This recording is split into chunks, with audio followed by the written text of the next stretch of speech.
This is interesting. Excluded in most general liability policies, and then you have to buy it back. A few other of the known exclusions. All these can be purchased in an insurance program for nonprofits. You just have to be aware of it.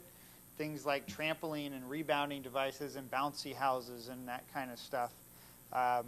All pitfalls that unless you know what's going on and are in communication with your insurance broker, they may or may not be addressed in the actual insurance policy itself.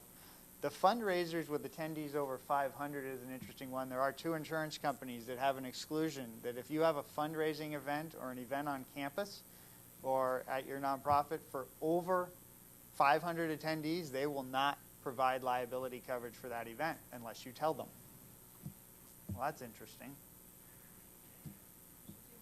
By camps, do you need an actual company that's running a camp, or what about a school running a summer camp? Yeah, so schools running summer camps is usually what it is. If you are a camp yourself, you're going to have your own camp policy. But there are insurance companies that deal with, in the school environment, they will deal with the exposure, having to rate for it, having to know how many campers are there and per day, and then be able to provide that coverage for the activities that are undertaken on that camp. Because when a normal insurance company looks at underwriting a school specifically, they're looking at the normal matriculated students. So you may have students, non-school year students attending your camp, and it's how do those covered underneath the insurance policy. One of the things to think about is many of you may have older buildings that you may own, 1950s, 60s, 70s, or 80s, or even the 1990s is considered old now, believe it or not. But the ordinance or law coverage is huge. And a property insurance policy is designed to pay you for like, kind, and quality when you have a fire. Even an earthquake, if you buy earthquake coverage, which is its own separate policy. But what happens if our city or town has, in the last 20 years, has said you need to now be compliant with various ADA issues, you need to be compliant with a new elevator. Unfortunately, that wasn't in your existing building, so the insurance company is going to say we're not going to pay for that. So that's on your own dime unless you have what's called building ordinance coverage. It's a separate limit. You buy it by 1 million, 2 million, 3 million, 5 million, depending on sort of the ornate and outdated structure that you own. And these things change year over year. There are equations that we use, 10% of the building value, 20%, 30%, depending on the age of the building. But that's an important question to ask.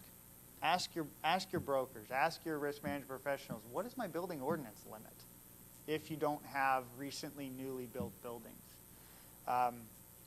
Co-insurance, that's sharing an insurance with the insurance company.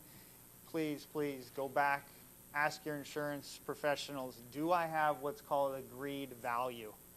We don't want co-insurance. Co-insurance just means that you're at the mercy of the insurance company to decide what your value should have been insured to at the time of loss.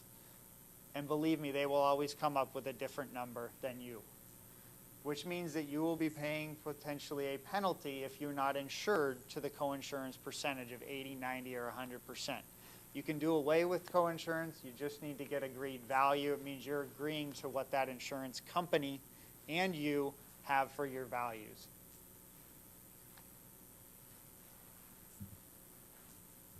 Talked a little bit about catastrophic perils, and Kathy mentioned this. Obviously in California, in Northern California, we have wildfires, obviously included coverage under your fire policy. But what about earthquake? Earthquake is always separate. It is not included in a normal property policy. Earthquake sprinkler leakage. What if we have an earthquake and these sprinklers open up and water goes everywhere? Where is that coverage? It's separate coverage. It's not under a property policy. Wind coverage. In California, this coverage should be included in every policy because we don't live in a wind zone. But if you have anybody in here that has operations in wind-prone states, has different offices or different property, something to consider. Flood, I mentioned it before. Things to think about. Don't think about flood just as the fact that I live near the ocean or I live near a body of water. It's the movement of water that you cannot stop that comes into buildings. It also happened, we're dealing with it in Montecito right now, is landslide and mudslide, and the water and the mud that is coming into buildings or came into buildings. How are those claims going to be paid? That's not a fire loss. That's a separate type of policy and separate loss. Professional liability, haven't touched on it yet, but this is the coverage for the errors and omissions of your professionals and the standards that you hold them to, and in the work that they do on behalf of your school, your organization, your foundation. One of the things, and this is even a bigger hot button today with the new ruling that came out a few weeks ago on independent contractors. Does your policy cover independent contractors? Does it cover the work of professional independent contractors that you may utilize? And if it does it mandate that they have their own insurance first and then yours kicks in or not? So we need to evaluate where the independent contractor coverage is for those of you that have specialized folk like LMFTs, or licensed marriage and family therapists, psychologists, clinicians, nurses, different types of professions. Sometimes there's a need to have your own separate errors and omissions policy for these types of individuals based on how the program is set up. Management liability, we talked about directors and officers. Who's setting these limits? So when we look at these programs, in the finance world, I often get the question of, well, what limits should I buy? Oh, we can go back to the benchmarking. We can go back to trending. We can go back to the risk that you're in, but the ultimate discussion needs to be had with the board. Whether that's a professional that comes in and does it, whether you do it in tandem from a finance and risk management perspective, it's one of those things that when you come into it, ask them where their comfort level is. Give them the data. Let us supply you the data to help you and have those discussions, but don't set the limits without them having some input. Because ultimately, it's their personal assets that are on the line. Employment practices, one of the biggest hot buttons today is wage and hour coverage, back pay, failure to give meal breaks and pay for those. These lawsuits are everywhere in California. We cannot provide for damages or back pay within an insurance policy. But what we can do is carve out some sublimits to help defend these or investigate them, and that's called wage and hour defense costs. So questions to look at is, what does my policy allow for me to tap into if I need it? Also, things to think about is at the time of a claim, who selects counsel? Does the insurance company get to select counsel, or do I get to select counsel? Do I get to put my favorite counsel and have the insurance company pay for it? There's a time to negotiate for that.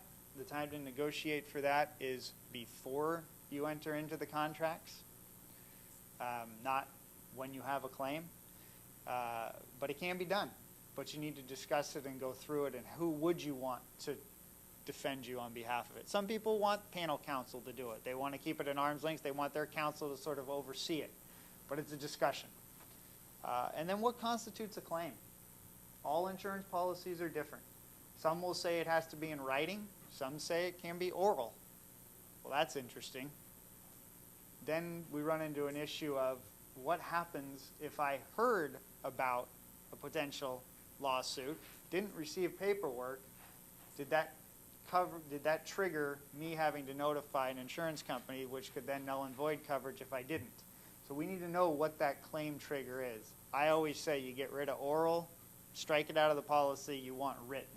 You want it physically sent to you versus somebody telling you about it. Fiduciary liability, this is different than directors and officers coverage. This is different than crime coverage.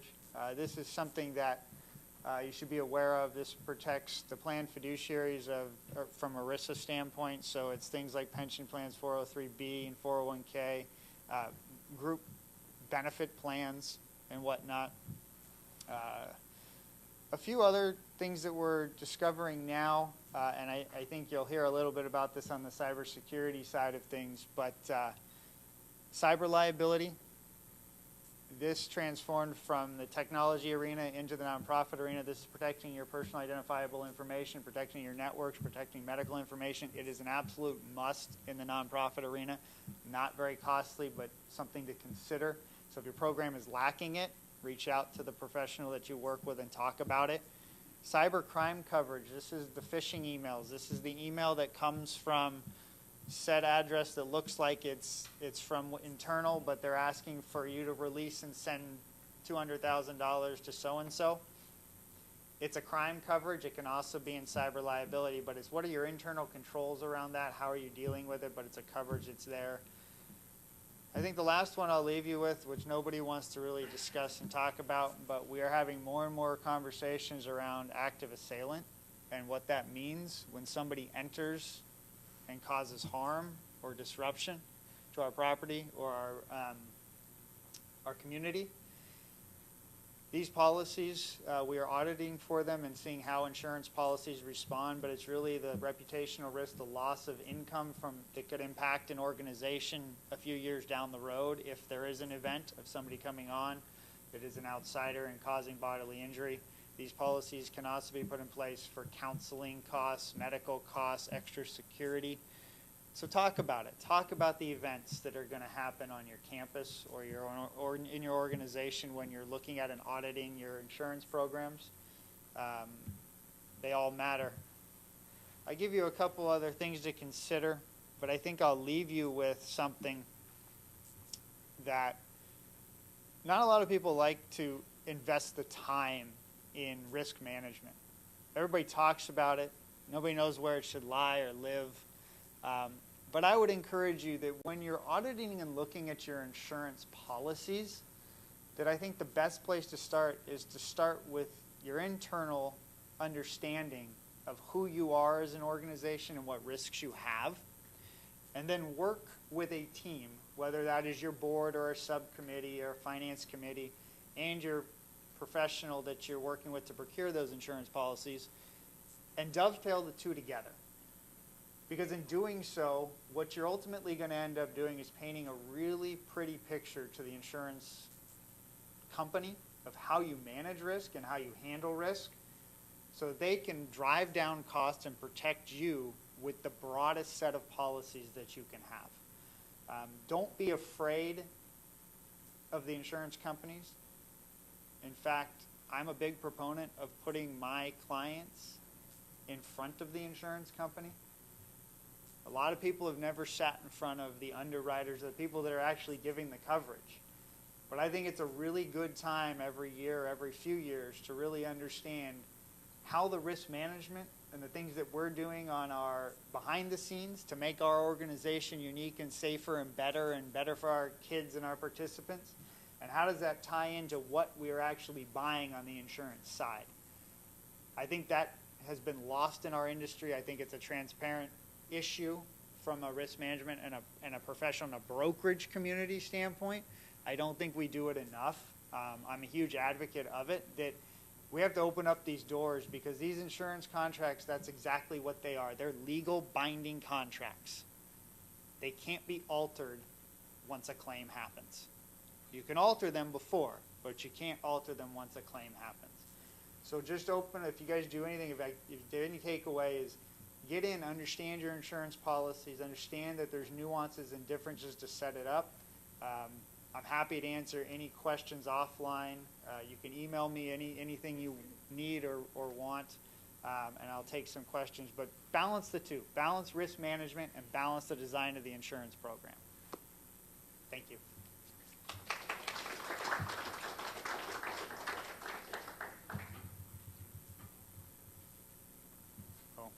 There's my contact information.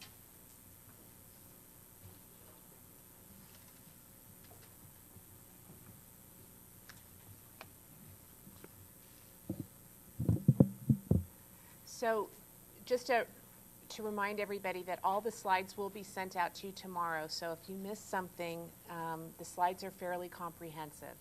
And so we wanted you to know that. Thank you, Jamie. That was excellent. How many of you have had to deal with an insurance claim recently? Yeah, it's not a lot of fun. I'm on a couple of boards, and we had an insurance claim where when Jamie said getting in front of the carrier is important, that was very important for our organization, and how the claim went and how we managed it, and it was very important. So oftentimes in our client board minutes, we don't see a lot of attention paid to the insurance coverages. Some of our clients do a really good job of overseeing their insurance programs, and others don't. So that might be, if you take nothing away, we can always work with the reporting standards and fix things in your financial statements, but the insurance part is probably the most important takeaway from today. Other than what Bob Wucher is going to talk to us about here on cybersecurity. So many of you have had Bob Wucher reach out to you when we take a look at the technology aspects of our audits. And one of the things that Bob does especially well is make presentations on cybersecurity. And so I'm very happy to introduce Bob, and he's going to take us through cybersecurity issues, not just changing passwords, but some other big things to think about. Lots of So, Thank you. See if I can figure out how to operate this.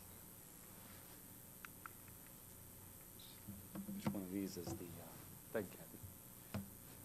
Let's just use this one. Whoops. Today I'm going to talk about just some different facets of IT security. Password management, there's some new guidelines that have been released about it, so I want to go into that a little bit. We're going to talk about security on cloud-based systems. A lot of you use those. We'll talk about super user access rights. This is one I run into a lot when we're out doing audits in the field. And then the last thing will be protecting donors and their donations. When you're out in the field doing things like if you're having a seminar or class and you have point-of-sale systems out in the areas.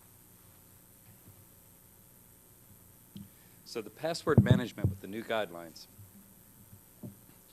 There's different levels of passwords, obviously, and this is just to give you a kind of an overview. You have your network that you log in when you first sign in, probably into your workstation. You have application levels when you're going into your accounting applications or other applications. You have specialty passwords, and those are I'll talk about in a moment. And then the last thing is you have extended or external systems on clouds, all these different layers of passwords. Here's kind of a picture to show you what I mean.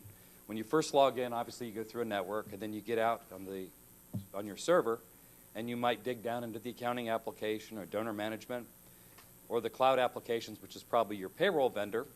And then a lot of people don't think about it, but they're also attached to your network, or like your HVAC systems and those types of things, your telephone systems. If there's a way to hack in, all they do is look for a weak link. So any of these can present a vulnerability into your systems. I like to put this out every year. I always try to update the top 25 passwords. So if you use any of these passwords, please go back and change them after this session.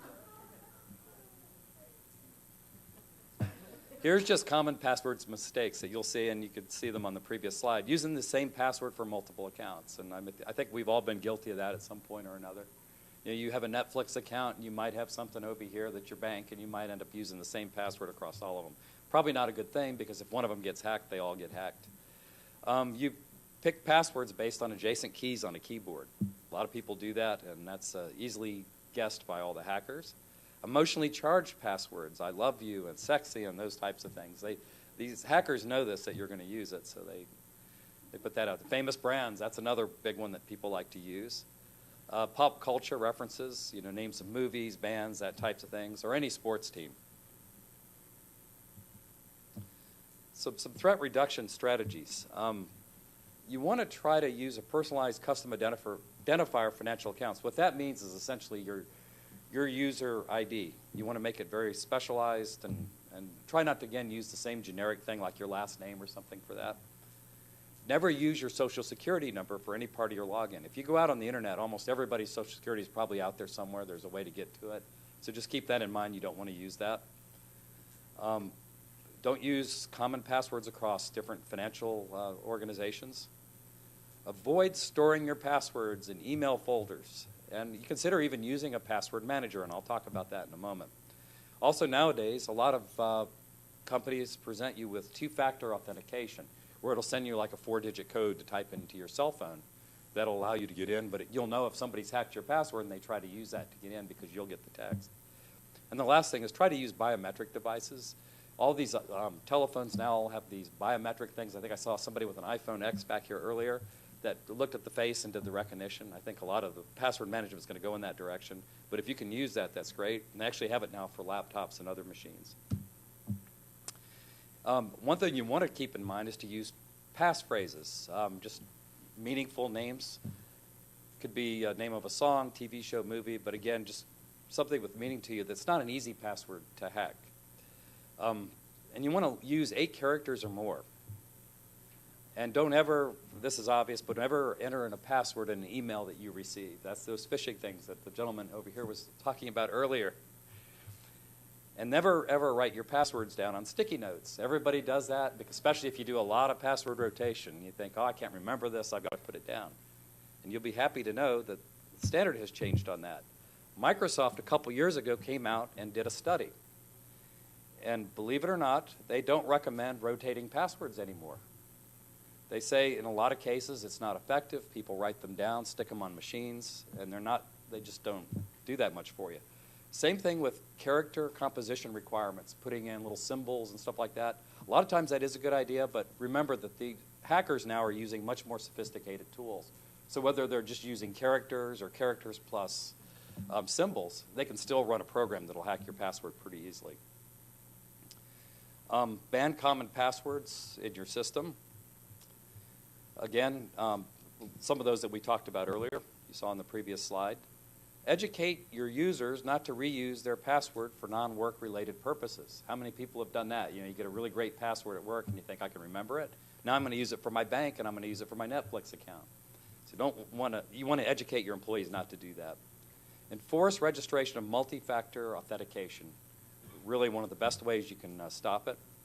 And enable risk-based multi-factor authentication challenges. Those are those annoying little things that pop up on the screen that have you click like street signs and how many things to picture. Very horrible to use, but again, it prevents some of the hacking tools from going into your system. So the National Institute of Standards and Technology actually adopted these standards, and you'll be able to get this link once you get these slides. And they also recommend now using password managers. And here's just a bonus slide for you of some of the common password managers out there. This is put out by PC Magazine, and I actually use one. I really like them. I use LastPass, but there's a lot of them that encrypt it and store it on your laptop. So these aren't sitting out on a server, and they're not sitting out in the cloud somewhere. These are on your machine. They're encrypted. But it remembers all these passwords, and it'll actually generate really complex passwords for you, and it'll fill them in when you're going in on your system. And you have a master password to access all these others. And if you really want to do some interesting things with this, you can assign like a family member or a backup person that if you ever get sick or lose the password, whatever, you've got somebody else that can get into some of these. So, first day you're saying that's on your desktop, it's not necessarily on the network? That's correct. So if you're using a desktop machine and you're using a password manager, it's going to encrypt that and it's going to store it on your machine. Right, so it's not something you can use across departments. Probably not. Everybody'd have their own, because that's how it encrypts it and keeps it on there. It can make multiple copies across different machines. What do you recommend in that situation if your desktop machine crashes? They have a backup way of getting to it. It's just, you're not going to be totally out. You'd have to log into them, to that account, and then go, and it has a way of de-encrypting it, so you can get to that tool. Yes? Well, I've been testing one on my website on my computer. Problems while I was at home, as I log in, passwords are removed. It's on a different machine. Yeah, so now I've loaded on my, You would. Every machine you want to use, you'd want to load it on there. So would it say password on my work? it does. It makes a copy then. Once you log into, let's say I use LastPass, and I've got it on 2 different machines, it just makes copies on both machines. So if I lose one, at least I have my backup. But you don't want it on your network machine, because you don't want somebody to get into. There's a really cool site called Lifehacker. Sorry.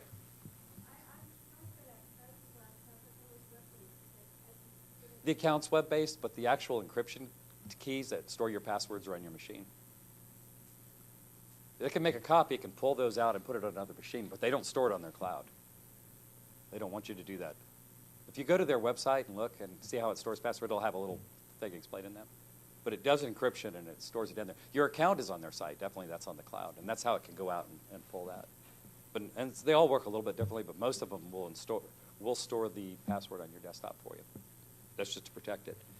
This account called Lifehacker, you know, they just did an example here where somebody wrote in and said, how often should I change my passwords or not at all? And they recommend not doing it. Why changing passwords is a waste of time? Like I said earlier, lots of productivity lost for very little security benefit. A lot of places now have done away with it. It doesn't really improve security that much, not now with the tools they have. It was great in the 60s when passwords were first invented, but nowadays it really doesn't work very well. There are times when you do want to rotate them, and I'll talk about that in a moment. When you may not want to rotate your passwords. Financial system. If you have an accounting system, don't bother rotating the passwords, because if you get hacked, that person's going to go into your system, do what they're going to do, and get out really, really fast. They're not going to stay in there and hover and observe what you're doing. Database hacks, the same thing, where information is used once. You know, you've heard about the credit card thing with some of these credit bureaus and stuff. Again, they're not staying out there, you know, for lengths of time. They just go in one time and get what they want and download it. Passwords know all the password tricks. They know the names you're probably going to use and stuff. So, and they use advanced tools to go and try these. So again, it just doesn't really work very well. A lot of users will add 1, 2, 3, 4, these numbers at the end of a password and reuse the same password over and over. They know that. And hackers with administrative privileges will just use it one time and then create their own account so they can go in later and move around your network.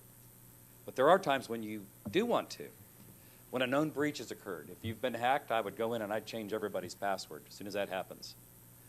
For a system where a hacker might want to hang around for a while, these are email systems, social media. You know, if you have a proprietary database, let's say with your donors, they may find some benefit to go into this thing and stay there for months and capture data. That's when you want to rotate password. That's really when it was designed to go in and change it, so if for some reason a password was breached, they couldn't go in later and reuse it. Communication sites, you know, obviously email, they love to hover around email systems, track your email and impersonate you. Or if you just have a terminated employee or somebody breaks up with their significant other and they might know the password, or a shared computer, those are the cases when you really do want to rotate a password.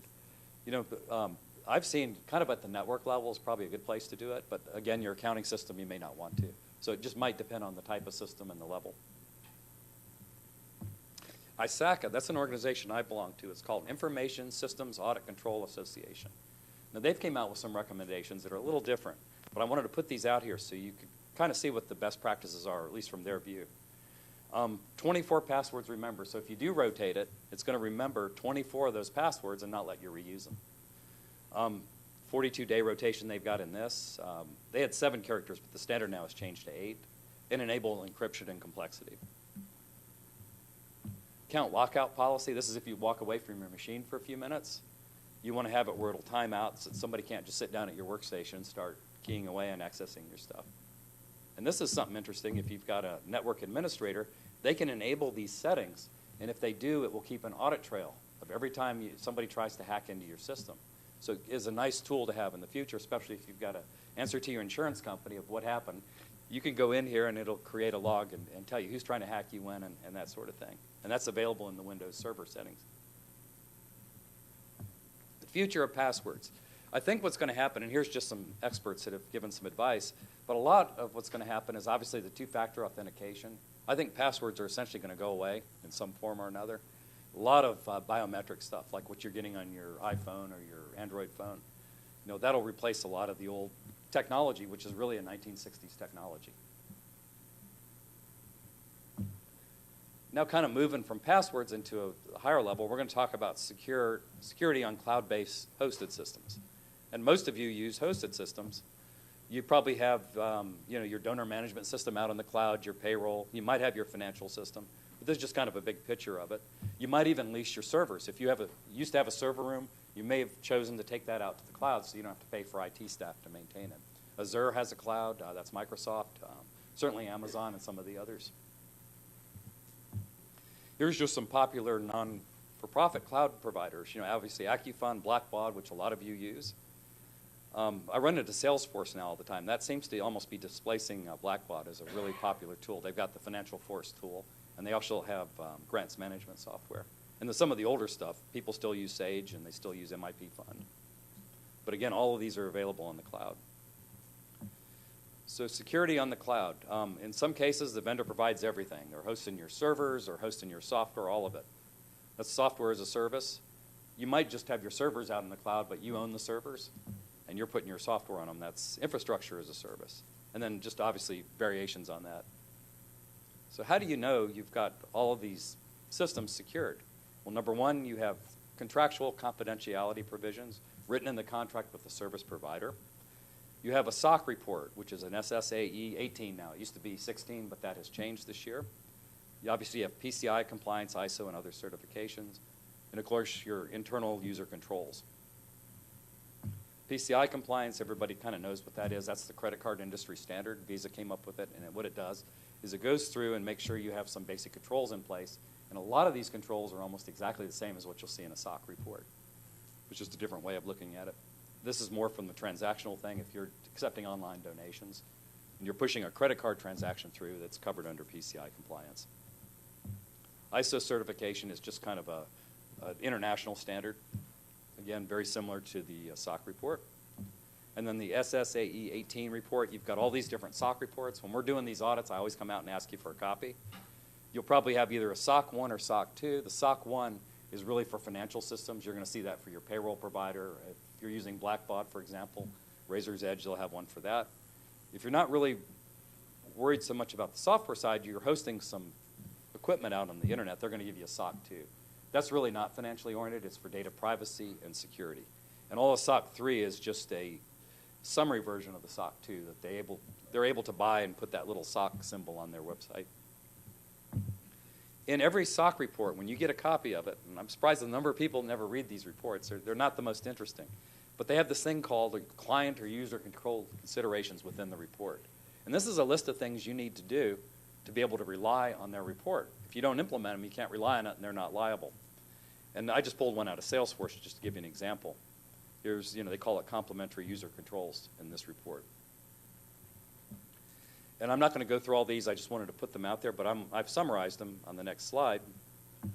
These are kind of, in a nutshell, what most of these reports require.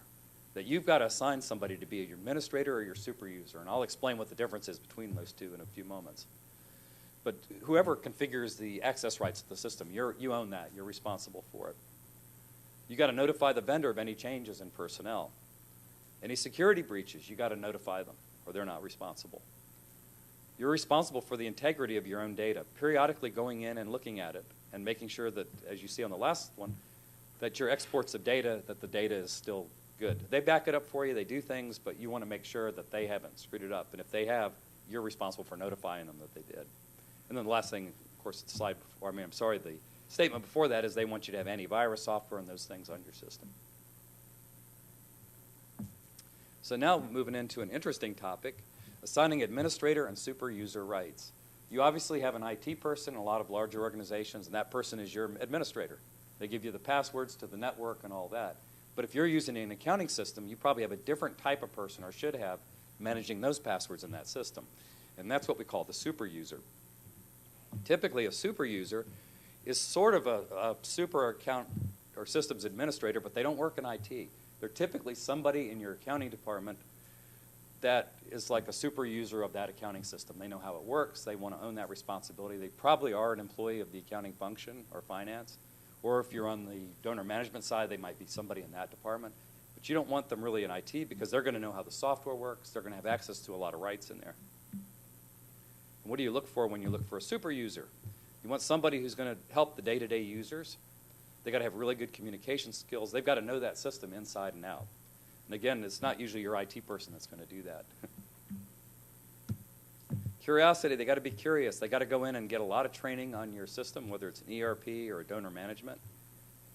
And they've got to know how that system works so they can train the trainers. They can go out to your staff and show them how the system works. And care. They got to really care about the system, and they want to care about helping others. You don't want somebody that's not too happy about it. They might be assigned to accounting, but they want to show the fundraising people how it works and how it's going to benefit them. Again, probably not your IT person unless you're a really small organization. You're limited on resources, and this is all you have. And available time. You know, they're going to have a day job, but if they're going to take on that super user role, which again is not the administrator role, you want them to have some free time to do that. Now, protecting donors and their donation. When you go out into the field and you're collecting money, a lot of different ways to do that. Here's some donation platforms for you. You guys are probably familiar with a lot of these, classy.org, Square, Network for the Good, etc. These are all products that a lot of them are available on the cloud. What you want to do if you want to protect your donations, number one, stick with an industry standard, well-known provider, one that you've seen out there, not some small one that you've never heard of. Validate their PCI and security certificates. All you have to do is go to their website for that. If they offer a SOC report, I would certainly get it, and I'd look at the user controls to make sure that they've got those in place, that you have them in place as well. Understand how to link from your website to funds being deposited into your bank account. A lot of them will use authorize.net and all those types of things. They'll take that transaction. You hit your website, and it looks like you're on your website, but really what they're doing is they're pushing it through a portal, and then they put the money in an account, then you reconcile that to a report. Look for a complete audit trail that can be reconciled back to your bank account when they do that for you. And assign user accounts sparingly. I can't emphasize this enough. I can't tell you the number of donation systems or donor systems I've looked at, and they said, oh, we got a fund development department. Everybody has, you know, full access rights to do everything. It's not our accounting system. Well, no, you really want to be sparing about who you assign these to. And if you're using credit cards at events, you got a lot of different options there. You want to collect your credit card information probably at the event. And you can do it electronically or you can do it manually. Obviously, you can authorize, commit the charge, and they're going to put the money in the bank account for you. Those are the three ways they work. It works the same on the website or at your event. Credit card terminals. These are ones that where they swipe the credit card, the old-fashioned thing. A lot of these companies will rent these machines to you. Credit card imprinting machines, the old-fashioned thing where you stick the credit card. I don't think I've seen one probably in 10 years, but they are available. A lot of banks will give them to you. Downside is you're not collecting that data in real time, and you got pieces of paper that can get out of your hands. Mobile devices, this is how most of them do it. You know, they'll have an iPhone or something with a little swipe thing on it.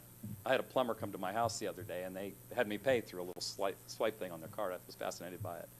But again, they use all these different products, you know, Square, Pay Anywhere, Donor Perfect.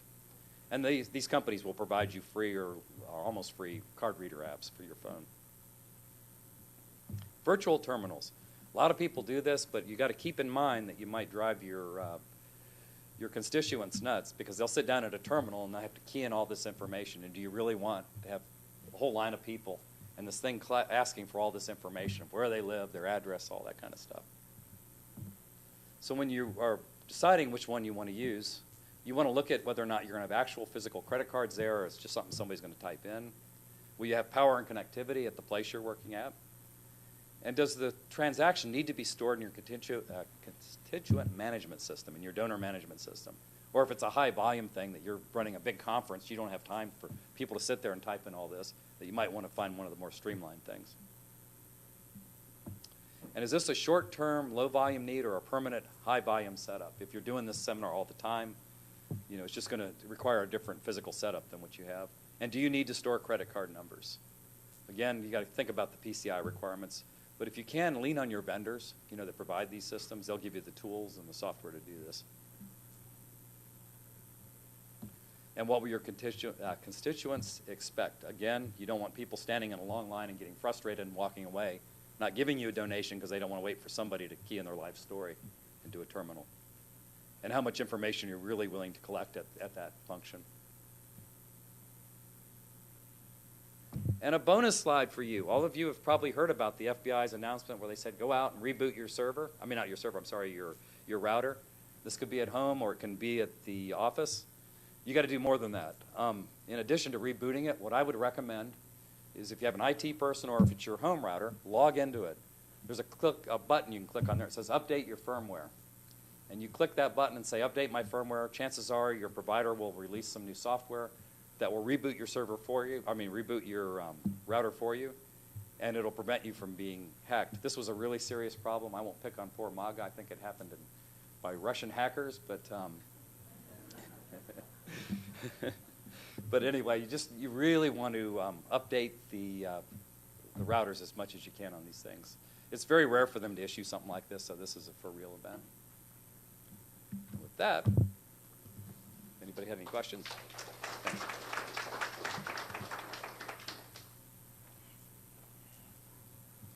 So now it's time for a 10-minute break, so if you want to stretch your legs, the restrooms are behind you. There should still be some more refreshments over here to the side. There's water in the back, and we'll be back at 20 minutes of 11.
master password, and just when you log into your machine, if you leave it logged into that master password, you don't do anything. Just click on the button. Or you can type in the master password. That little sheet, you go to that one that's on that slide. That'll take the PC magazine review, and they review all of them. So you can see what the cost is. You know, some are better than others. Some do store it on the desktop, some store it on the cloud. Yeah, they do store it on the cloud stuff. When I use it,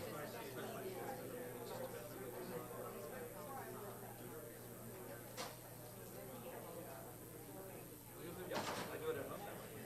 So I can't keep up with it.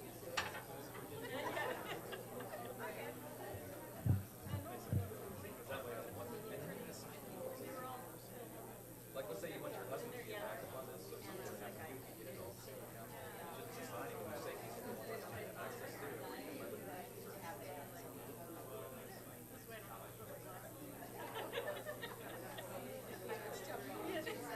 I would start using password.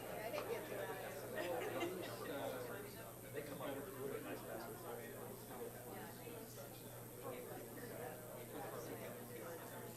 This will rotate.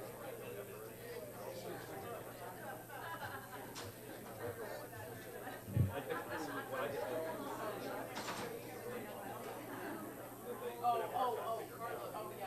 It is fun.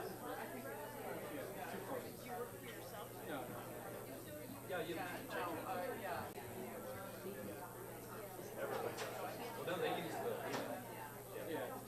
It does. It depends on the counting system. So all of those.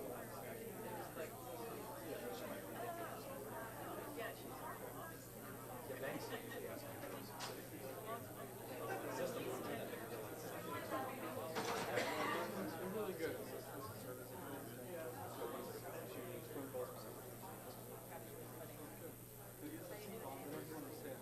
You're welcome.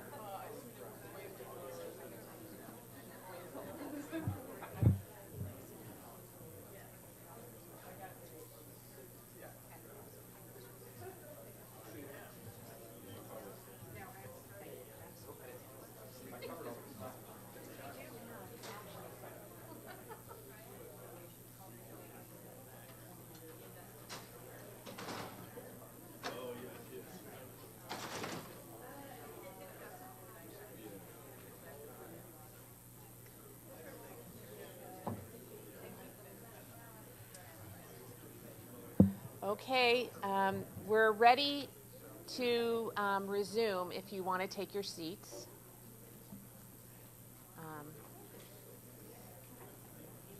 Even if you don't want to take your seats, you kind of have to take your seat. I don't know why I'm making it an option. Please take your seat. You're too nice, too kind. Take your seat. What did you do to your foot? My niece broke hers. At least it was coming home, not now. Or she started to drop. Oh my. I have my I wrote it nice thing there. So it's time to take it. Well, you'll be on 60 something. Was it noon? I'd be back at the program.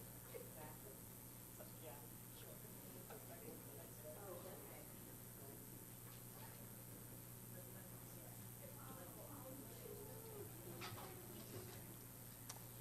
Alrighty, so I'm very pleased to introduce or reintroduce or acquaint you with Maga Kizriev, who would rather probably be at the World Cup.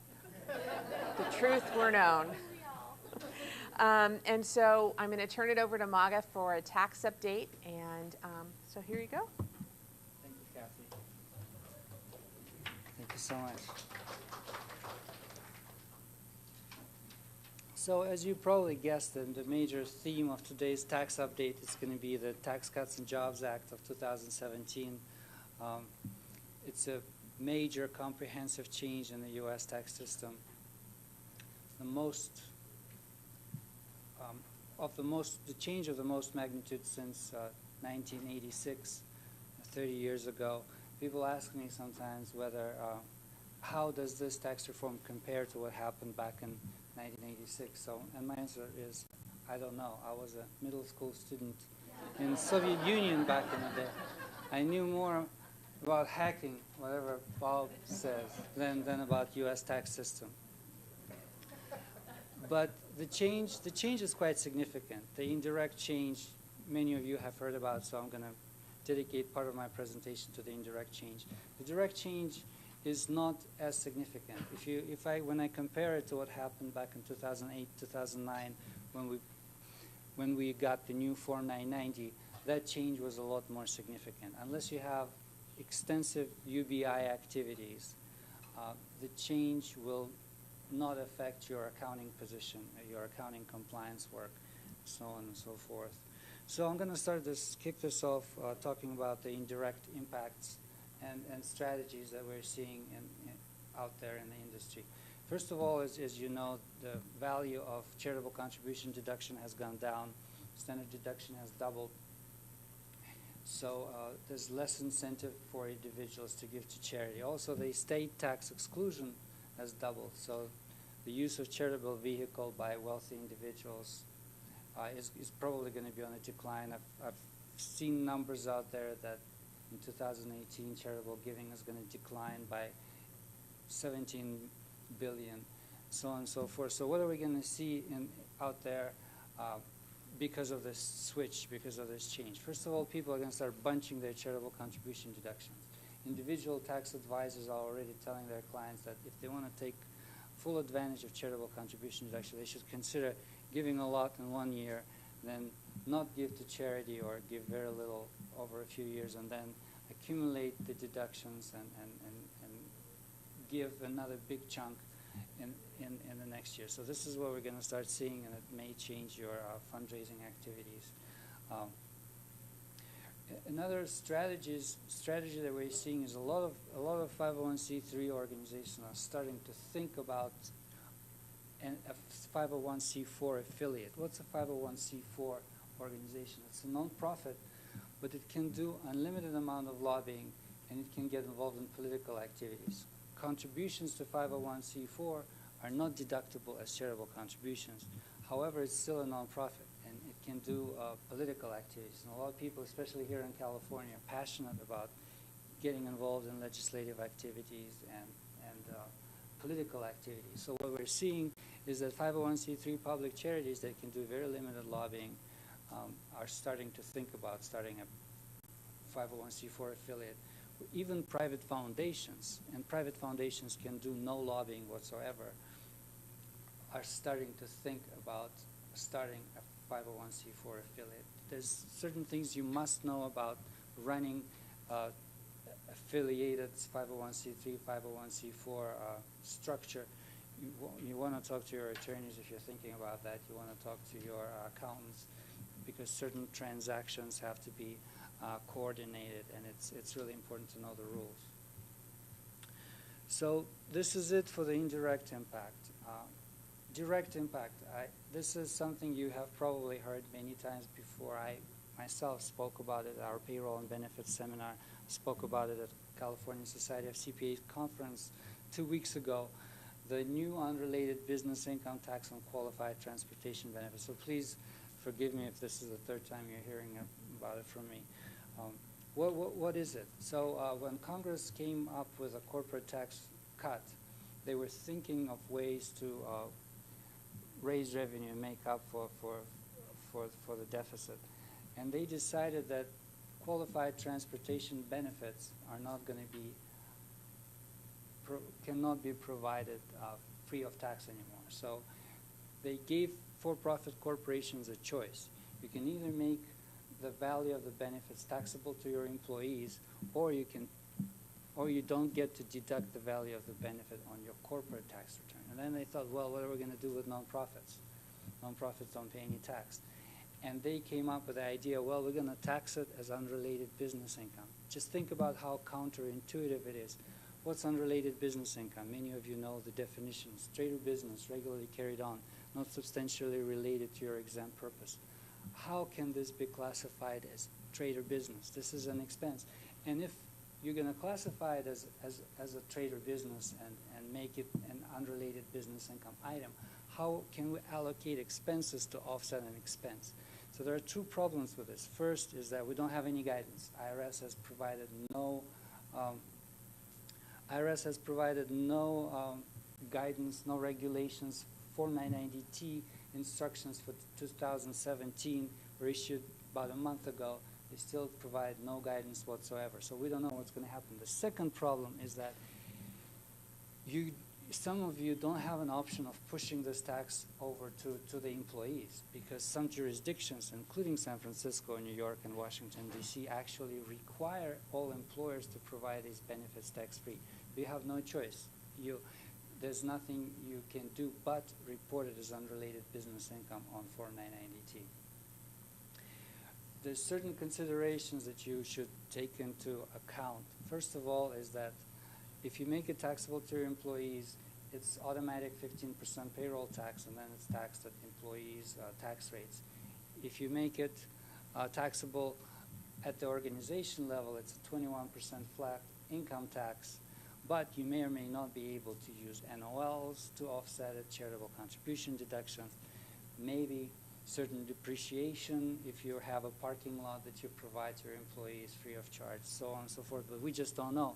So what are we recommending our clients to do in this situation? Wait, don't do anything, don't change anything. And here are the reasons for that. First of all, there's a strong push from the industry, from the nonprofit industry, to do something about this. National Council on Nonprofits, American Institute of CPAs, even the Bar Association are urging their members to write to IRS and request at least a pushback of the implementation of this new tax for at least 1 year until we have some guidance, until we have some regulations written by IRS. It's in the power of IRS and the Department of Treasury to push it back, to delay the implementation of the new tax. To do away with the section in the Internal Revenue Code, it would take congressional action. And even that is still possible. There is a bill that was introduced this month in the House of Representatives, asking the repeal of this new section of the tax code. So there's still chance. So what should you be doing? You should budget for this additional tax. You should consider extending Form 990T when it becomes due. If you're a 630 year-end nonprofit, it's going to be due in November. So you should consider doing those things. But what we've been telling our clients is not to make any estimated payments as of yet. A lot of people are asking us, well, it's due now. The new tax is effective January 1st, 2018. Should we make an estimated quarterly payment? Are we going to get assessed penalties? Well, history tells us when something is so new, and IRS is pretty good at waiving all the penalties and interest. And even if they do assess it, there's something called reasonable cause. We can always argue reasonable cause, write a letter to IRS and tell IRS this is new, it's never been done before. We didn't know how to calculate this tax. So in this situation, even if they were to assess penalties, which is very unlikely, we'll be able to get you out of it. As I mentioned before, Form 990T provides no guidance. 2017 Form 990T, and that's the form you're going to be using to, if you're a 630 year-end client, to report the new tax for the period between January 1st and June 31st. We're not expecting any guidance on this soon. It's not on priority guidance list. IRS is too busy writing other regulations and issuing other instructions to deal with this issue right now. So we're unlikely to hear anything going forward. Okay, other UBIT changes. As I said earlier, you're going to be affected by these new provisions of this new law only if you have extensive UBI. So another very vague and obscure provision in the new code is that the UBI should be segregated by activity. For example, if you have a few UBI streams, you will not be able to use losses from one UBI stream to offset gains from another UBI stream. For example, if you have advertising income that generates UBI, and you have debt finance rental income that generates a loss, you will not be able to net them together when you calculate your tax. So there's nothing in corporate code that allows for this. So we really don't know what how a UBI stream is going to be defined. When it's advertising and debt financed income, it's clear. But what if you have 500 partnership investments, and a lot of nonprofits have alternative investments and partnerships? Is each investment going to be treated as a separate UBI stream, or are they going to look at interest as a separate UBI stream for across the investments, and dividends as another UBI stream? The question is, we have no guidance, we have no idea. It's difficult to even speculate of how that's going to play out. So again, there's no point in even trying to apply any rules when you do your estimated payments, and just it's just important to wait and see. Fortunately, this item is on priority guidance plan, so we should be getting some guidance on this sometime soon, hopefully. What many nonprofits are thinking, and again, I think it's too early to think about, but many nonprofits are thinking about establishing a for-profit subsidiary and putting all unrelated business income into that for-profit subsidiary, so they don't have to deal with all the record keeping with all these UBI streams, because corporations can net gains and losses together. However, if you do that, all the income will be taxable. When we look at UBI from alternative investments, we only look at certain items on those partnership investments that become taxable. If you put it in a corporation, everything's going to automatically become taxable. Other changes in UBI rules. Alternative minimum tax for corporations is repealed, and that's applied to nonprofits. Most nonprofits in California are organized as corporations. So Form 4626 that we filled out for many of you in the past is not going to have to be completed anymore. Another piece of good news is that, of course, the top tax rate for corporations was dropped from 35 to 21%. And most California nonprofits are organized as corporations. Now, I've seen some private foundations and one public charity in California that are organized as trusts.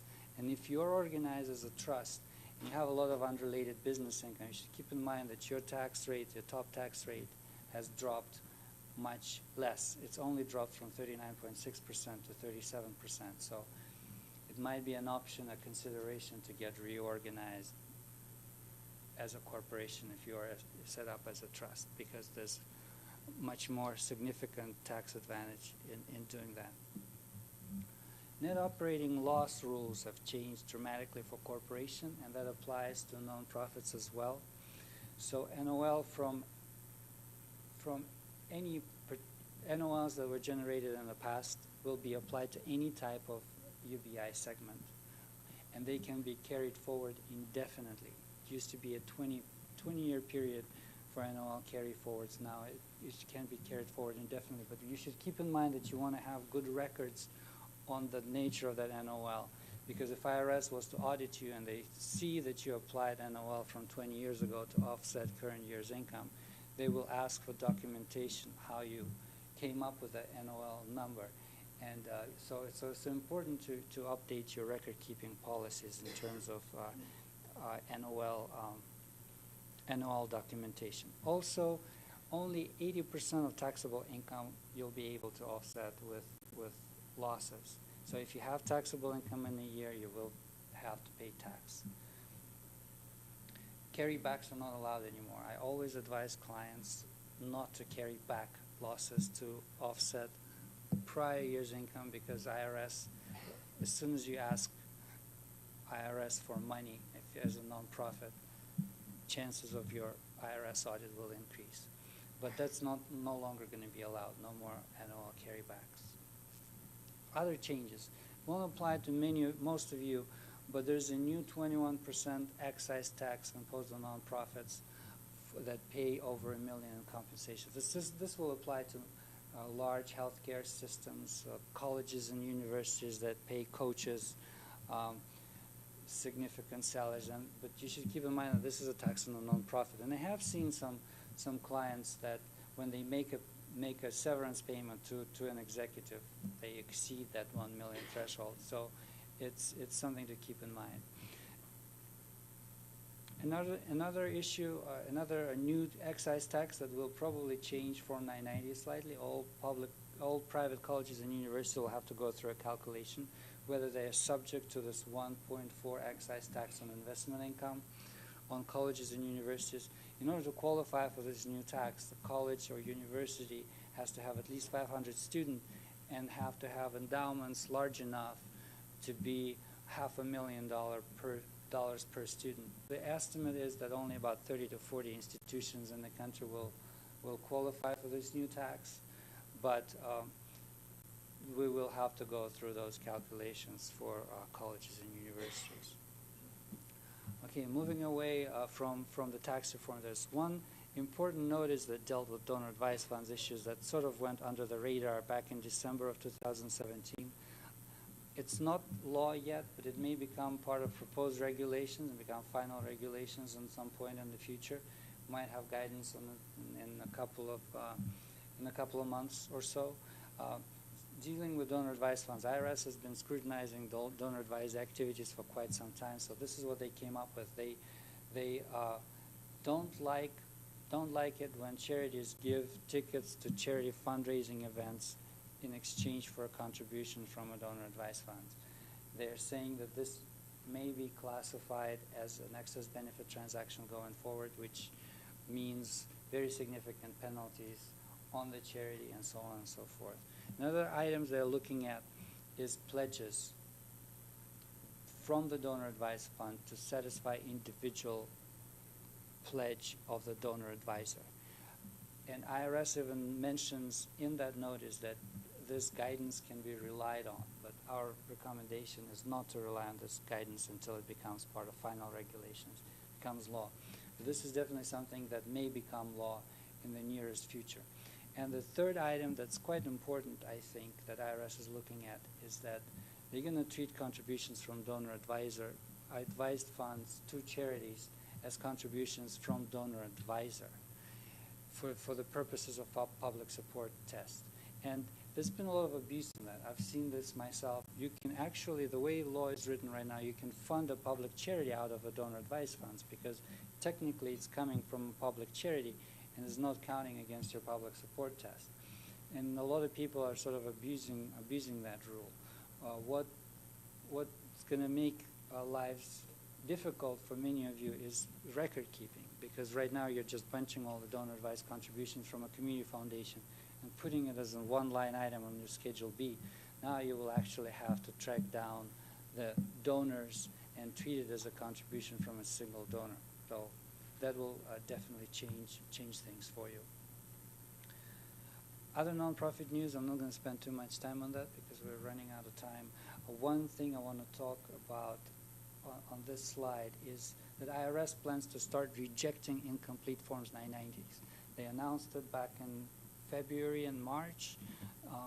They said that regardless of whether you file your 990 electronically or you paper file, if there is inconsistencies between your answers and what you're the information you're supposed to provide, they're going to reject it and send you a notice. I guess it's good news for us, provides more of a job security for us tax preparers.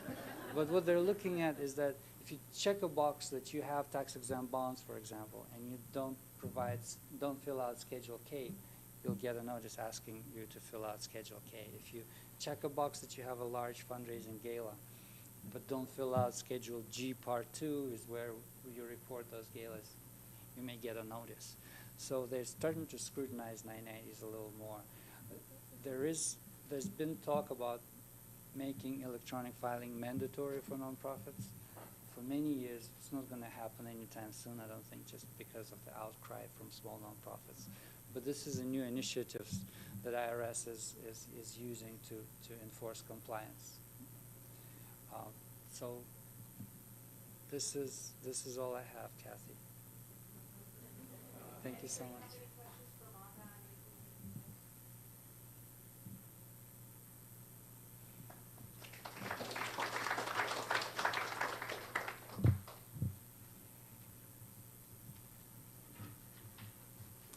So now's the best part, the last session, and I get to give it.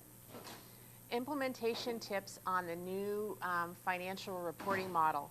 How many of you have attended one of our workshops or anybody else's workshop or presentation on the new nonprofit reporting standards?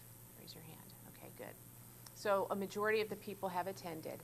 We have given 3 workshops on this in great detail, and we will continue doing so in the fall and the winter, because most of our clients are not going to early implement the new financial reporting standards.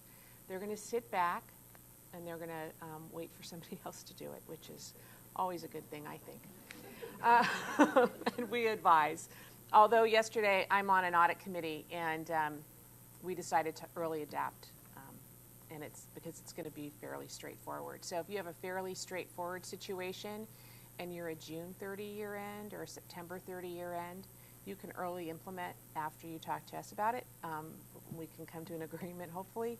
And then if you are a calendar year financial statement preparer, then you will be required for this year's financial statement. But many of our clients, and I think the majority of you in the room that I see, are fiscal year, and so you really won't have to think about this until next year. So in Jill's presentation and the slides that you're going to be receiving tomorrow, there are several slides in detail on the new financial reporting model. What we thought we would do with this presentation is give you some things to think about as you enter into planning. You know, July 1st is on Sunday, and so that will be the fiscal year for many of you that this reporting standard is going to trigger, and we want you to think about some things. And also let you know that it's not as daunting as it seems, and so we wanted to reiterate that. So with that, I'm going to go into the presentation and kind of give the highlights. So many of you have heard that there is going to be a change in the presentation of net assets. There's going to be those that are restricted and those that aren't restricted. So you're not going to see 3 columns, you're going to see 2 if that is what you wish. There's going to be some changes regarding the statement of functional expenses for some of you, and for others there won't be a change at all. And then there's the liquidity disclosures, which, by a raise of hands, how many of you have looked at their liquidity disclosures, and how many of you feel that they make you uncomfortable and anxious and might make the external user of your financial statements uncomfortable and anxious about you? Even if you don't raise your hand, I can see that it does. And there is a lot more than this, as I mentioned, but we're just going to focus on these 3 areas for today, because they seem to be, from the phone calls and inquiries we're getting, they seem to be causing the most anxiety, and a lot of this information is actually already available to you. Before we begin, I had mentioned it's calendar year or for fiscal 2019. If you are doing fully comparative statements, and we have some clients, most of our clients don't do fully comparative. They do a year-to-year combination. But if you're doing a fully comparative presentation, there are some things you don't have to do a liquidity disclosure for the prior year. The functional expenses doesn't, you don't have to make significant changes to that. And then, but you do have to let the external user know in your footnotes what the nature of any reclassifications are. And we, for the most part, I think have that as a standard in most of our client footnotes, letting them know that, you know, some amounts may have changed, so if you were doing a comparison to last year, we evaluated and made some changes. New classification minimum, okay? So you have net assets with donor restrictions. So these are perpetual or permanent restrictions or temporary restrictions, whether they are for purpose or for time. Then you have net assets without donor restrictions, and those are what the organization has at their discretion. Your also known as unrestricted net assets. This also includes board-designated net assets.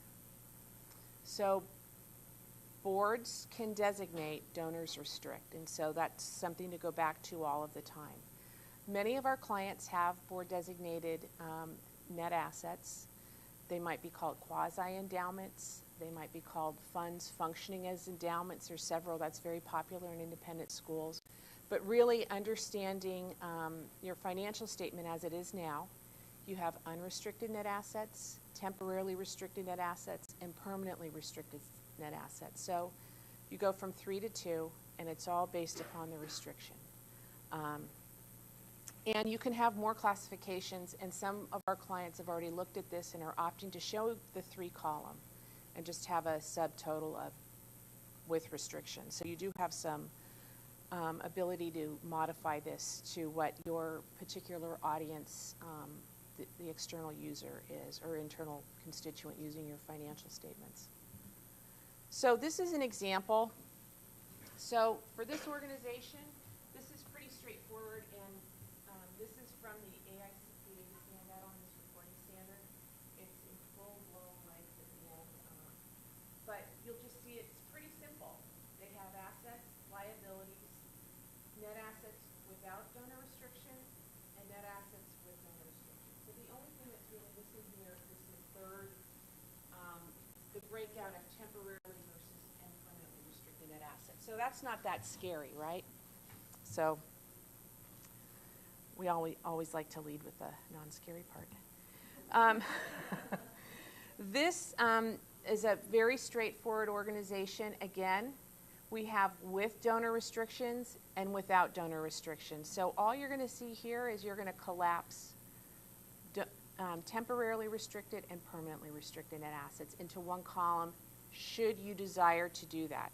You can also keep things the way they are, if that makes it simpler for you. And we would just have a little title up above with donor restrictions above the 2 columns, temporarily restricted and permanently restricted.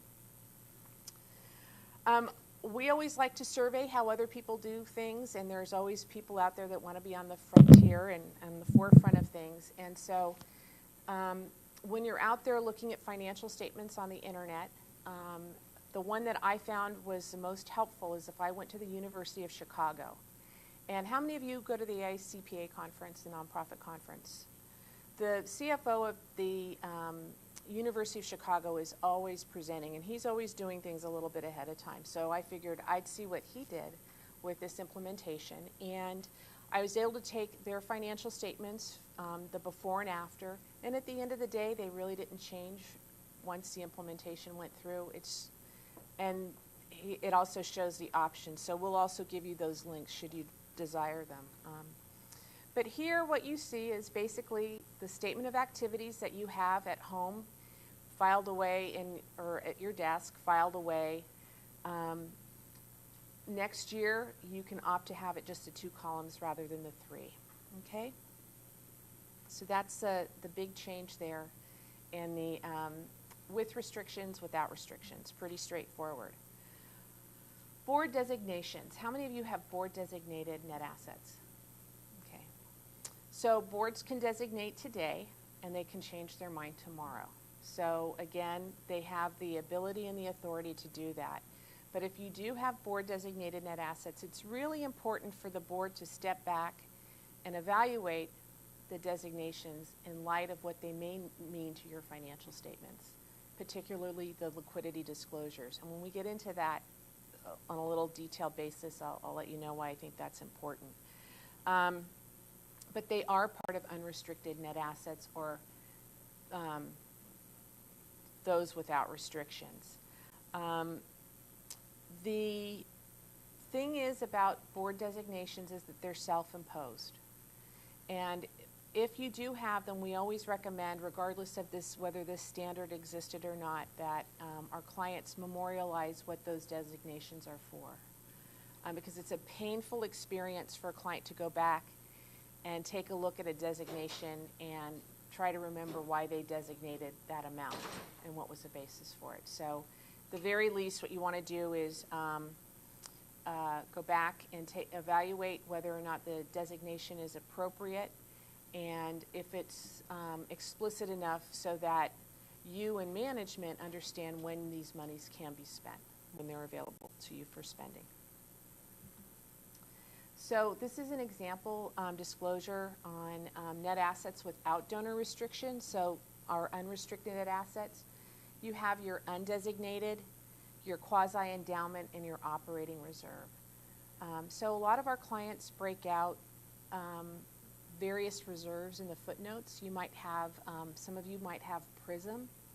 The Property Replacement Reserve is very common in schools and colleges and universities, and organizations that have a lot of property and equipment that they set aside monies for maintenance.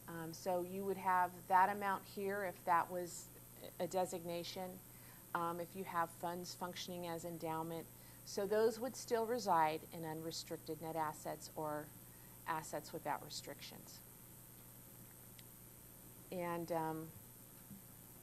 the part of this that's important is that if you were in financial distress, you want the external user to know that you can undesignate these and make them available for current operations. And so when you see in the third to the last column, in the event of financial distress or an immediate liquidity need, they can draw upon these. And so you might want to think about that if that's not explicit in your current policy. Functional expenses. How many of you actually have a statement of functional expenses in your financial statement? Okay. How many of you have a footnote? A lot of our clients, particularly if they're not required to actually have the statement, have a footnote. If you how many of you file a 990? You have a statement of functional expenses in your 990. So, and that's, I had to talk a CFO off the ledge last month about the statement of functional expenses and what they're going to do. And I said, well, if you flip open, I said, I have your 990 and you have it all here. You might need to break it out a little bit more, but you have what's there. So you want to have an understanding of what you're spending for fundraising, for running your organization, and then for program services. And then from there, if you're allocating expenses, which most of our clients and most of you do, is you allocate certain expenses across the various columns.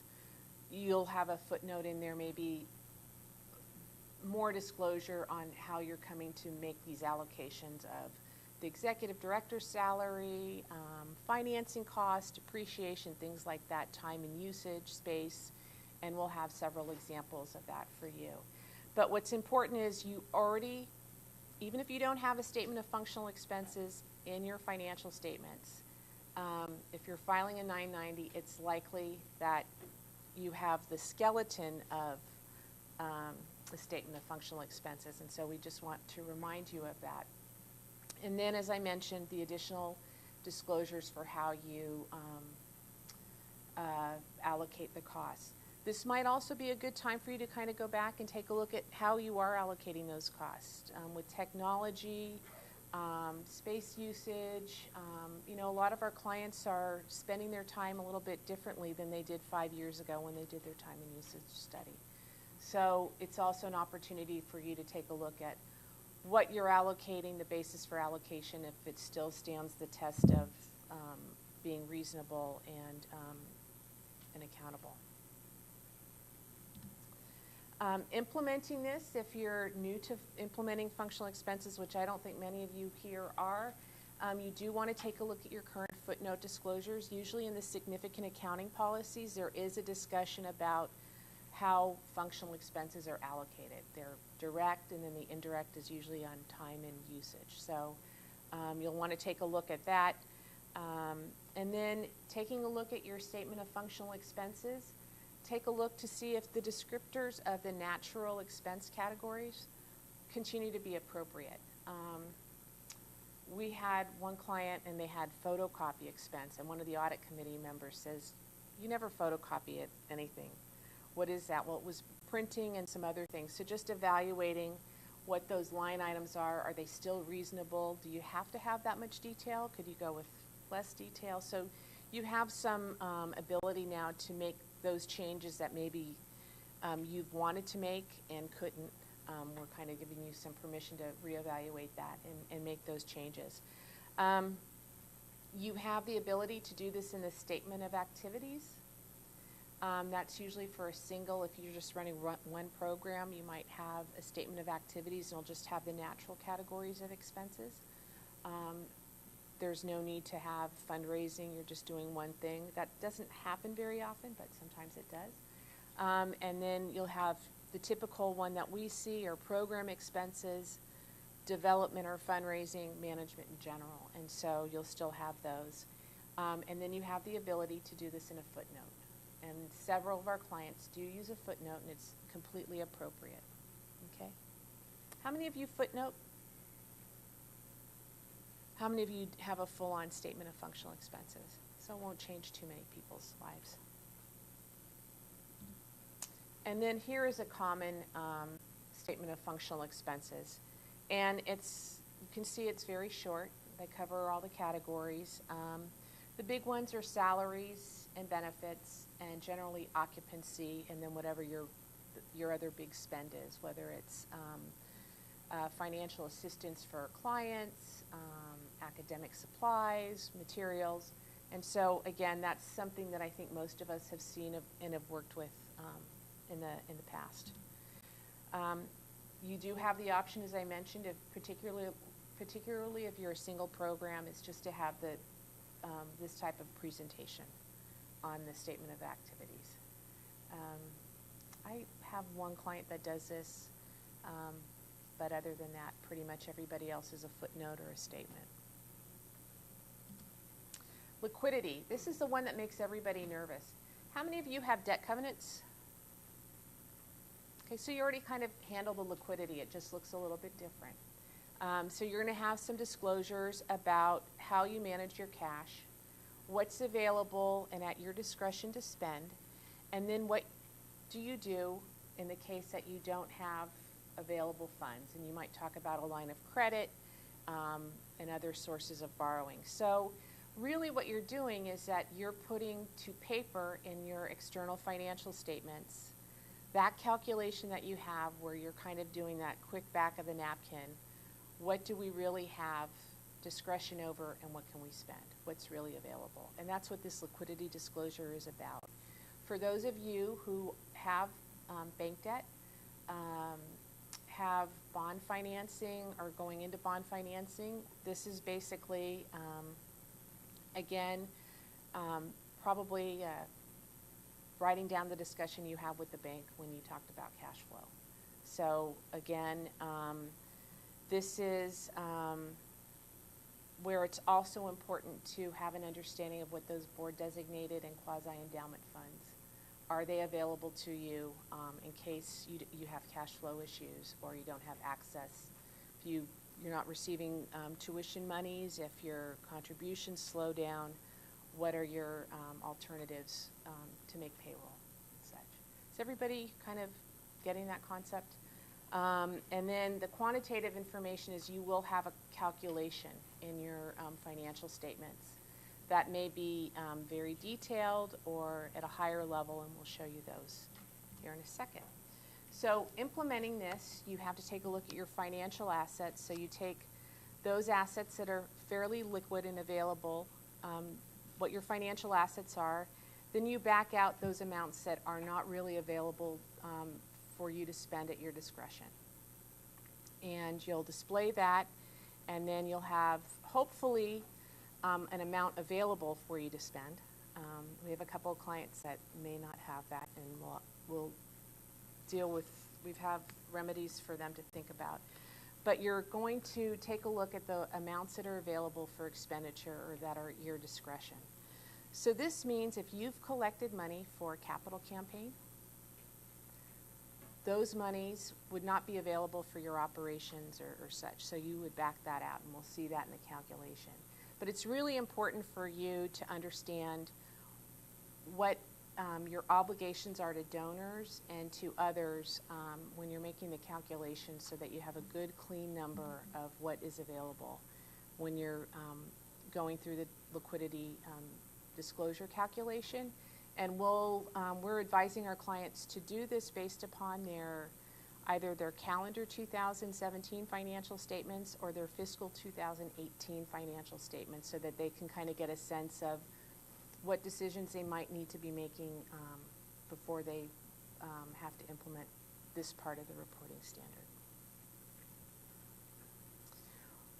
We will have a new PBC request, and for the when you get your audit informational needs requests that I know everybody loves to receive from us. We will have something in here for certain of our clients on the calculation of liquidity. And again, for those of you, many of you are already doing this, but in a different way when you're doing your bank covenant calculations and such. Most of our clients don't present a classified balance sheet. That is, they don't break out current and non-current assets and liabilities. You might think about that option if you think it might make it clearer for an external user to understand your liquidity. You also should have some type of a formal policy for managing liquidity. Most of our clients do. It might be hidden in their investment policy, so you might have to articulate it someplace else. And then, again, drafting the disclosure on how you manage your liquidity is important. How many of you have lines of credit? Okay. So the majority of our clients do. Some of them are afraid to get lines of credit because they feel that it's a sign of, I actually had a client say to us last year that they thought it was a sign of weakness. But sometimes you don't want to go into your investment portfolio and liquidate your investments, even if they're available. So you might also have that discussion with your finance committee or board. If you don't have a line of credit, is it time in thinking about this standard, do you want to explore having a line of credit and what options you might have there? And this is an example of a liquidity disclosure. It's pretty wordy. And there's a simpler one actually in the AICPA supplement that is in the handout that you'll be getting tomorrow. But it does let the external user know how they manage their board designated reserves and that they are available should they need them.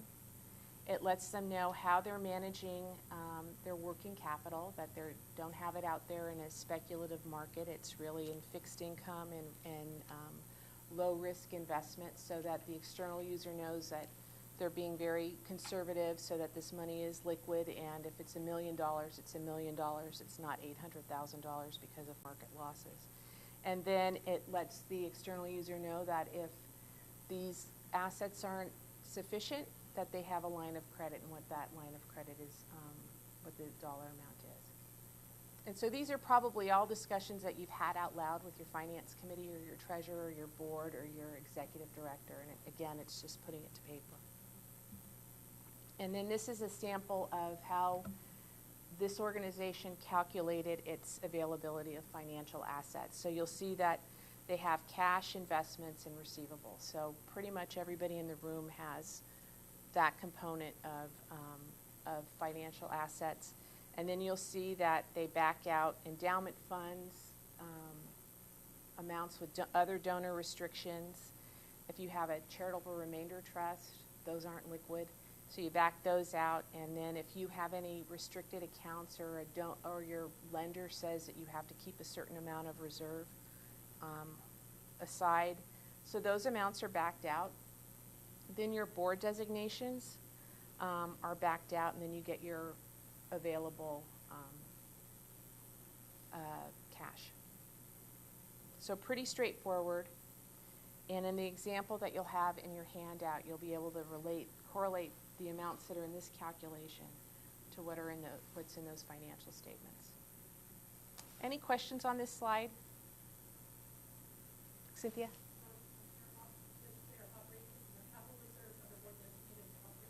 Mm-hmm. So one of the questions that we consider is, do you want to have a more designated operating reserve versus how you want to present this to show, because you're showing them the bottom extra cash, right? Mm-hmm. So. They're backing those out. They're saying that they're not available. Right, but if you're operating, keep that as a consideration that you need to think about is, would you rather have the cash available or would you rather have it in operating? Exactly. And that's a very good point, because sometimes you might. A lot of times what happens in organizations is they look very cash rich. And they look like they have a lot of unrestricted net assets, so you like to have designations. And so that's a good thing. And so that's why it's important to have the option of, we can go in and invade these funds if we need to. So they're not part of the cash. How do we think about, I guess it's unique to the presentation, the presentation, do we want to look cash rich or do we want to look not cash rich because, numbers are speakers? Yeah, so a lot of times we'll have clients that will go ahead and designate their unrestricted net assets. So it might be property and equipment. It might be for an operating reserve. It might be for a capital reserve. And it just really depends on your particular situation. What you can't do is designate yourself into a deficit, which we've had a couple of clients try to do to make themselves look needier. You can't do that. But you do, they do. So we, Yeah, I you guess bes- it's the balance between, do we want to look like we're sustainable Mhm. versus? Yes, and so this is the more truth-telling. I mean, this is really talking about what you have available to go out and spend. And so you'd have to probably run your calculation to see what it looks like and what you're telling the world. And depending on what you designate, may cause others to have concern about your financial viability. So, I guess I'm looking at that, if you have a gap, then that would be considered a donor restriction. And it would go down into your minimum cost. So That's sort of the point. I always say that I work with the grant takers and not the grant makers. And so the DAFs usually have, depending on how you record it, it sounds to me like you almost have an obligation to somebody to fulfill the wishes of the DAF. So you would back it out. Because we consider those unrestricted net assets. Mhm. Donors can advise, Mhm. but it's actually the foundation's asset. So you'd have to have, Jorge, did you want to? Yeah, so I think what you want to, in that respect, for a community fund, is you want to kind of see those as a designation that designates what donor accounts fund. Therefore, they're not available to be utilized for your operating needs for the next 12 months. So unless you can think about an extra fees that you would collect on those, that could be something you could add to the capital. The other place where where it might be more suitable when you're taking a look at this, as if you looked at the DAF as being somewhat contractual with the donor who's advising, you might show it as a contractual restriction, more so than a board designation. Just as if you had borrowed the monies, or if you had a debt covenant that said you had to have a certain amount set aside in reserves, you could almost take a look at it the same way and title it like that. Bob? For unearned income tuition for the next year, Mm-hmm. put that in operating reserves and then that becomes part of your revenue? No, because you see, we're only talking about net assets here. So your deferred tuition and everything else, we take that as a side calculation.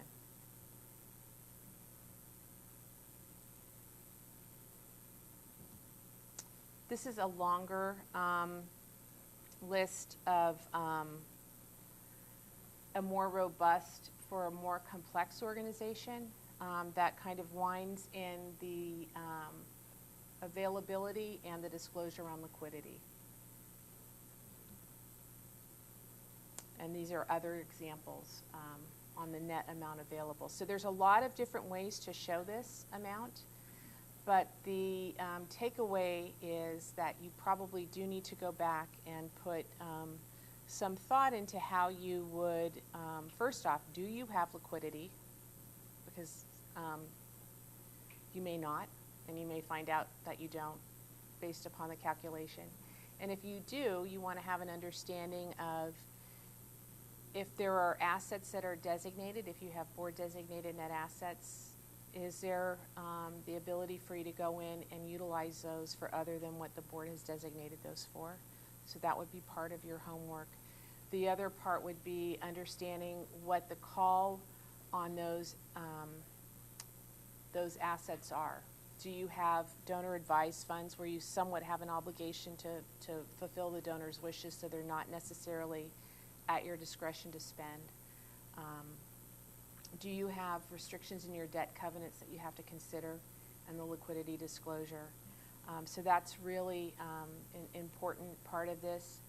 The other important part is on your functional expenses, understanding how you're allocating those functional expenses, maybe going back and taking a look at the methodology that you're using and making sure that it still holds true and is reasonable and consistent, or where you need to modify it, where people are spending their time, how you're using your, where's the development department housed? Are we allocating enough for development space, their use, your academic programs, and so understanding that. Go ahead. Do you see a lot of people switching? This is kind of a previous slide. Do you see a lot of people switching to the classified balance sheet to make it easier to break out? I've only had one deep conversation with a client about it, and they decided to stay with an unclassified balance sheet. Some, if you're already doing something and it's working and it's understood by everybody, I would recommend that if you have a classified balance sheet, to continue, and if you don't, and you don't see the need to, then not. That might change, though, once people take a look at the liquidity, and especially for those who may not have designated a lot of, that don't have a lot of board designated net assets, where we see most of the change is where they're going to break that out a little bit more. So I was talking about functional expenses, so just the allocation, and then prepare your liquidity calculation based upon your current financials. And again, go back and consider, is it better just to do a classified balance sheet, current, non-current, assets and liabilities, and then draft your liquidity footnote and prepare the table, and we can help you with that. We have templates, but there is a lot of information out there on the web. There's some organizations that have already implemented the reporting standard. Generally, colleges and universities is where we're seeing it first, and these links will be available to you in the handout that you're receiving. And then this is the financial statement example, really quick, that I spoke to earlier. And when you go back here, you'll see the availability and liquidity, and you can see where they came from the balance sheet. So those are the implementation tips. So we talked to you first about the gap update, and you'll be receiving that. And in that handout, there's going to be a much bigger presentation on the reporting, the nonprofit reporting changes, where it talks about investments and what you have to do and what you don't have to do anymore. That presentation on the financial reporting, the full presentation, we will be giving again in the fall and the winter, and next early winter quarter 2 in 2019, to get you to reiterate what we've been discussing with our clients. Maga talked about the changes in tax reform, and some of you may have some considerations with regards to your unrelated business income tax. Bob Wucher is our IT person, and he visits many of you on the phone or in person, and so he did talk about cybersecurity, and if you have any questions about that, Bob's contact information will be inside. And then Jamie Gershon, who came to us from Bolton, I think he probably raised the most amount of questions in people's minds, or anxiety or whatever, and so Jamie's contact information will be in there. I highly recommend, and our clients have used the checklist that you have in his slides, and we would encourage you to obtain that checklist, just to kind of think about those risks that you might not be thinking about on a daily basis. So any questions that you have for any of us here that you want to say in front of all of the audience, or if you want to just write them and send them, send them to us, we welcome both. So with that, I'm going to thank you. You get 4 hours of CPE because we just made it, and you'll be getting your certificate. So thank you.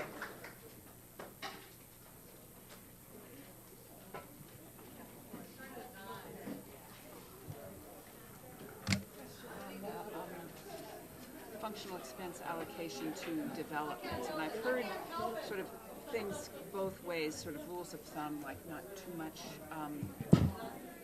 the percentage allocated to development to fundraising category should not be too high, like over